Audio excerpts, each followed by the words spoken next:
Selamat bertemu kembali Bapak Ibu saudara-saudara sekalian. Di dalam Kristus kita makin bertumbuh dalam pengenalan akan Allah kita sehingga menemukan jalan masuk kepada Bapa. Amin.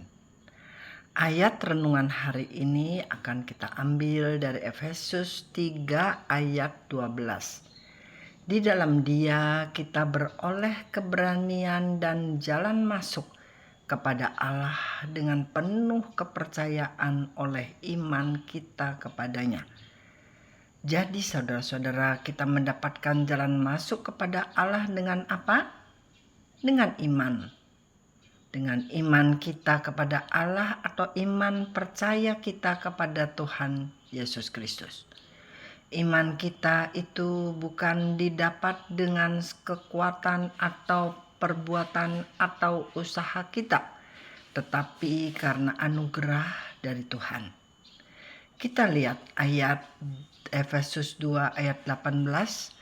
Karena Allah oleh Dia kita kedua pihak di dalam satu roh beroleh jalan masuk kepada Bapa. Saudara, jalan masuk ini dapat dijalani karena kita mempunyai roh. Siapa di dalam roh? Di dalam roh kita, saudara, Roh Kristus atau Roh Kudus yang didapat pada waktu kita percaya kepada Tuhan Yesus. Ayat di bawah ini juga menerangkan jalan masuk yang memberi kita hidup penuh pengharapan. Dari Roma 5 ayat 2, oleh Dia kita juga beroleh jalan masuk oleh iman kepada kasih karunia ini. Di dalam kasih karunia ini kita berdiri dan kita bermegah dalam pengharapan akan menerima kemuliaan Allah. Jadi kita sebagai umat percaya mempunyai pengharapan apa? Pengharapan akan menerima kemuliaan Allah. Dari Yohanes 14 ayat 6 berkata, Akulah jalan masuk dan kebenaran dan hidup. Tidak ada seorang pun yang datang kepada Bapa kalau tidak melalui aku. Jadi betul-betul jalan itu adalah Tuhan Yesus. Melalui Tuhan Yesus satu-satunya jalan kebenaran dan hidup. Dialah jalan masuk itu, saudara. Untuk pergi ke suatu tempat asing, kita perlu mengetahui jalan masuk ke rumah itu bukan? Alamatnya di mana, jalannya namanya apa. Sekarang istilahnya Sherlock atau share location. Demikian juga kehidupan kekal kita bersama Yesus di Firdaus atau di sorga nantinya. Perlu mengenal penghuninya bukan? Perlu tahu lokasinya bukan? Yesuslah yang berjanji memberi Sherlock itu kepada kita. Dialah jalannya. Kapan kemuliaan Allah akan kita terima, saudara-saudara? Kemuliaan manusia telah hilang waktu manusia pertama yaitu Adam jatuh di dalam dosa. Nah, langkah pertama adalah kita ditebus oleh Tuhan Yesus. Oleh iman percaya kita yang Tuhan Yesus menganugerahkannya. Kasih karunia yang kita nikmati betul-betul anugerah, bukan hasil perbuatan dan usaha kita. Semuanya adalah hasil pekerjaan Dia. Dari Efesus 2 ayat 8 berkata, sebab karena kasih karunia kamu diselamatkan oleh iman. Itu bukan hasil usahamu tetapi pemberian Allah. Saudara, setelah kita dibenarkan oleh Allah, ditebus oleh Allah, kita menjadi orang benar, mempunyai hak-hak orang benar yang iblis tidak dapat menyentuhnya. Dan kebenaran ini diperoleh bukan dengan usaha atau perbuatan kita, tetapi anugerah karena iman percaya yang juga berasal dari Yesus.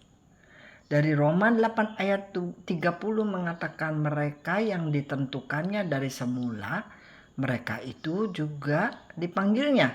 Dan mereka yang dipanggilnya, mereka juga dibenarkannya. Dan mereka yang dibenarkannya, mereka itu juga yang dimuliakannya. Jadi terang dari ayat ini bahwa kita dimuliakan karena kita sudah ditentukan dari semula. Sementara itu kita disucikan dan dikuduskan selama hidup ini oleh siapa? Oleh Yesus Kristus. Ayat-ayat di bawah ini menerangkan 1 Korintus 1 ayat 30, tetapi oleh Dia kamu berada di dalam Kristus Yesus yang oleh Allah telah menjadi hikmat bagi kita. Ia membenarkan dan menguduskan dan menebus kita.